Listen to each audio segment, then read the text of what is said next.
Assalamualaikum warahmatullahi wabarakatuh. Perkenalkan saya Ibu Vita Pratiwi, guru pada SDN Mustika Jaya 7 Kota Bekasi. Pada kesempatan kali ini saya akan menyampaikan aksi nyata, yaitu 3 dosa pendidikan yang berupa perundungan dengan pilihan tema cegah perundungan mulai dari kelas.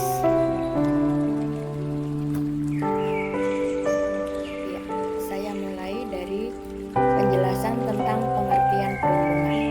Perundungan merupakan segala bentuk penindasan atau kekerasan yang dilakukan dengan sengaja oleh satu atau sekelompok orang yang lebih kuat dan lebih berkuasa terhadap orang lain dengan tujuan untuk menyakiti dan dilakukan secara terus-menerus.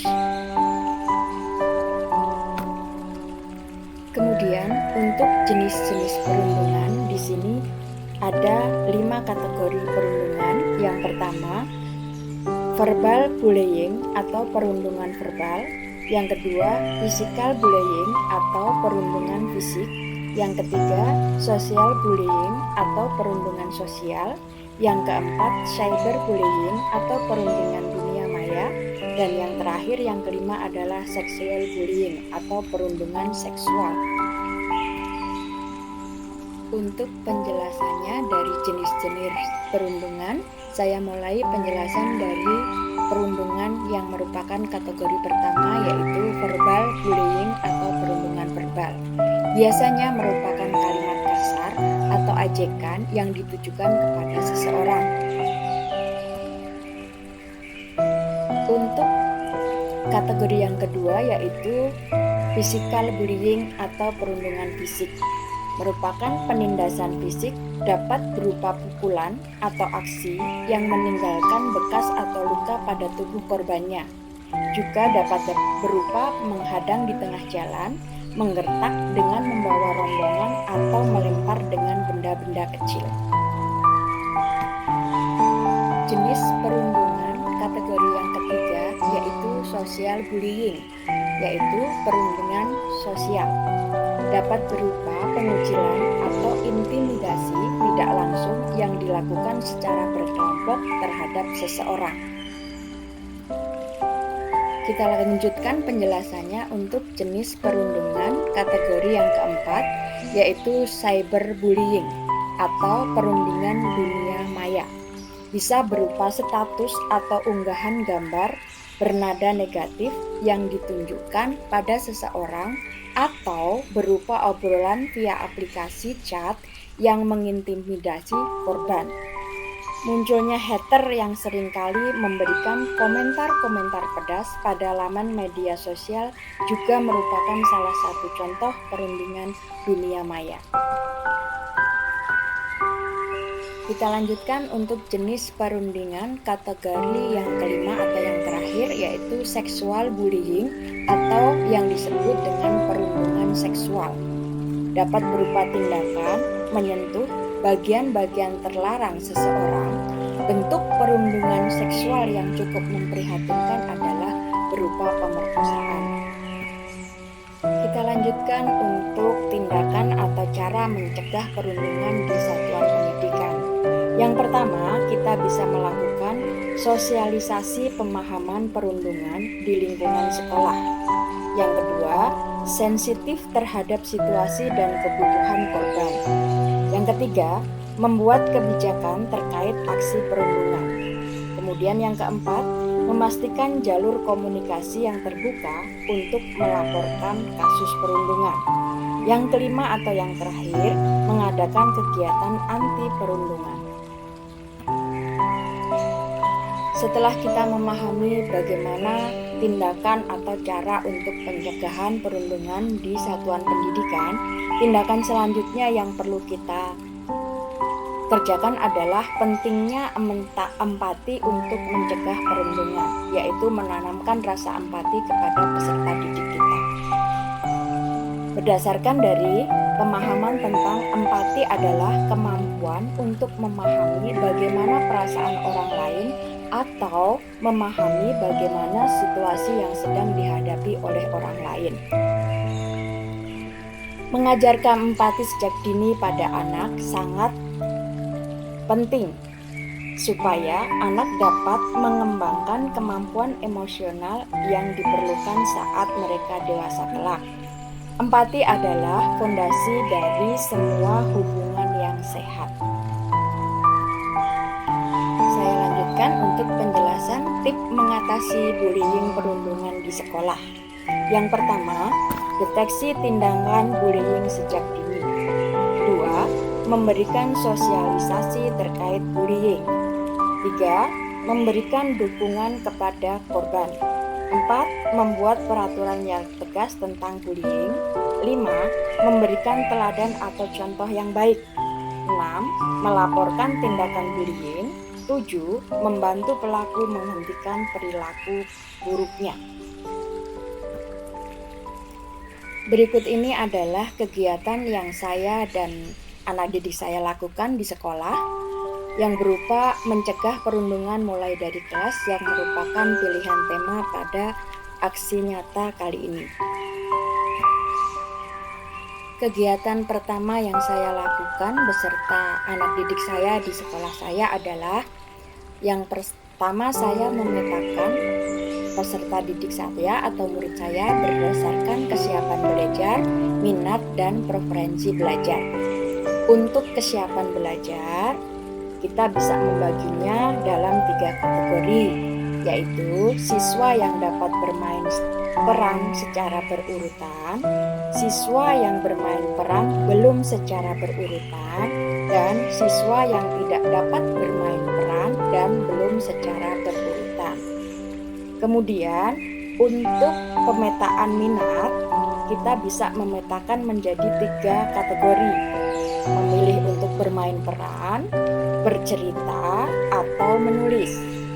Selanjutnya, untuk preferensi belajar atau di mana kegiatan itu dilakukan. Yang pertama, bisa dilakukan di lingkungan belajar di dalam kelas, kemudian di lingkungan belajar di luar kelas, atau lingkungan belajar di perpustakaan sekolah.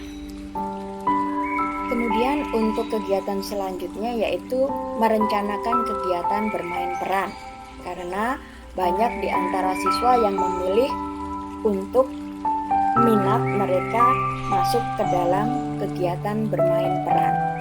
Nah, di sini kita tentukan temanya apa, kemudian metode P5 apa yang masuk, kemudian kegiatan belajarnya bagaimana.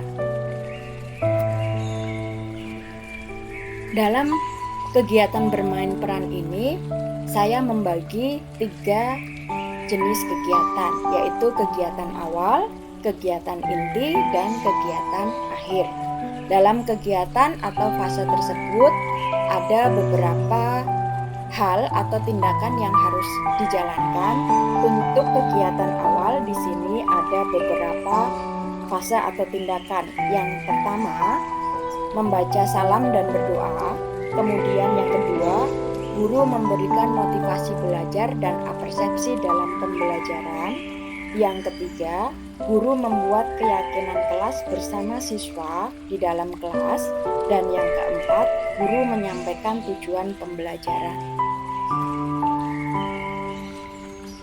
Lanjut untuk kegiatan inti pada kegiatan bermain peran ini terbagi menjadi 10 fase atau 10 tindakan. Yang pertama, guru memberikan pertanyaan pemantik mengenai materi. Kemudian, guru meminta siswa mengamati teks cerita. 3. Guru mengadakan tanya jawab. 4. Guru membimbing siswa dalam bermain peran dan membagi peran pada setiap kelompok. Yang kelima, setiap kelompok menampilkan bermain peran. Yang keenam, guru mengamati siswa dalam bermain peran. Yang ketujuh, guru dan siswa mengamati penampilan setiap kelompok. Yang kedelapan, guru memberikan apresiasi tiap-tiap kelompok yang telah mendongeng memainkan perannya. Kemudian yang kesembilan, guru memberikan tugas berdasarkan minat dan bakatnya seperti bermain peran, bercerita, dan menulis. Kemudian yang terakhir atau yang ke-10, guru memberikan kesempatan pada siswa untuk mempresentasikan tugas yang sudah diberikan berdasarkan minat dan bakatnya masing-masing. Nah, sedangkan untuk kegiatan akhir dari rangkaian kegiatan bermain peran, ini ada 5 kegiatan. Yang pertama, guru memberikan semangat kepada setiap kelompok. Yang kedua, guru dan siswa memberikan kesimpulan terhadap materi. Yang ketiga, guru memberikan refleksi dan penguatan pada pembelajaran. Yang keempat, guru memberikan pesan moral berupa penanaman nilai karakter sebelum siswa pulang. Dan yang terakhir, doa dan salam. Alasan yang utama saya memilih kegiatan bermain peran dalam mencegah perundungan mulai dari kelas ini, karena dengan kegiatan bermain peran ini siswa dapat mendapatkan manfaat dari kegiatan tersebut, yaitu yang pertama berupa siswa dapat meningkatkan kemampuan dalam mengenali dan memperhitungkan perasaannya sendiri serta perasaan orang lain. Kemudian yang kedua, bermain peran bisa merangsang timbulnya beberapa aktivitas yang lain. Kemudian yang ketiga, melatih siswa dalam mengendalikan dan memperbarui perasaan, cara berpikir, dan perbuatannya. Dan yang keempat, perkembangan empati atau penghargaan terhadap orang lain.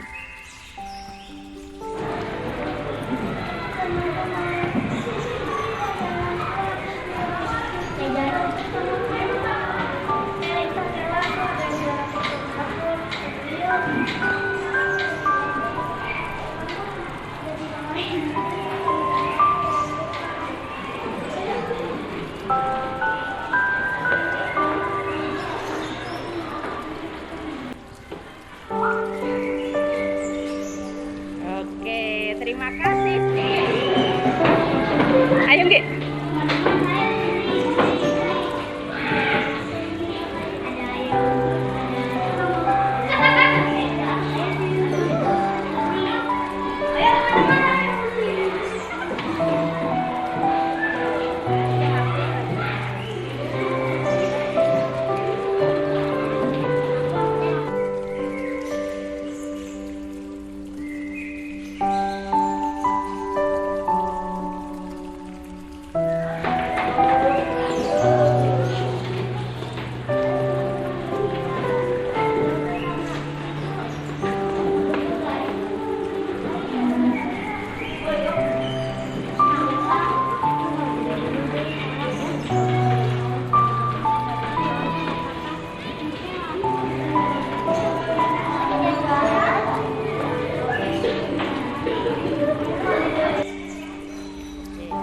Terima kasih. Itu bagus tuh tadi yang terakhir, ya.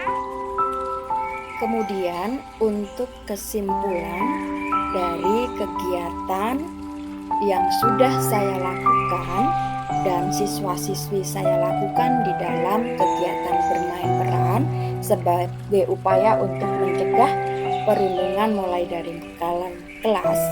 Yang pertama adalah perundungan merupakan segala bentuk penindasan atau kekerasan dan atau tindakan agresif yang dilakukan oleh satu orang atau sekelompok orang yang lebih kuat atau lebih berkuasa terhadap orang lain dengan sengaja untuk menyakiti dan dilakukan secara terus-menerus.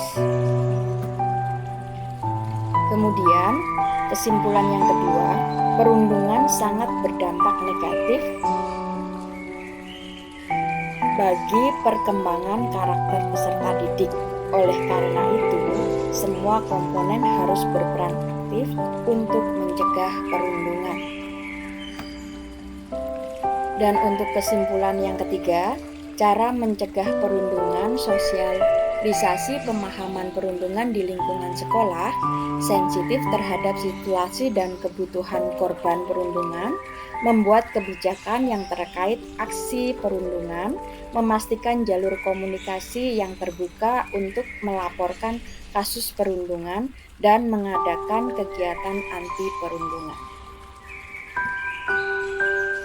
Demikianlah urut-urutan dan penjelasan tentang perundungan serta kegiatan aksi nyata 3 dosa pendidikan yang berupa perundungan dengan memilih tema cegah perundungan mulai dari kelas yang sudah saya laksanakan.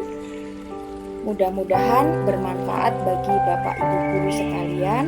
Apabila masih banyak kekurangan dan kesalahannya, saya mohon maaf. Terima kasih. Wassalamualaikum warahmatullahi wabarakatuh.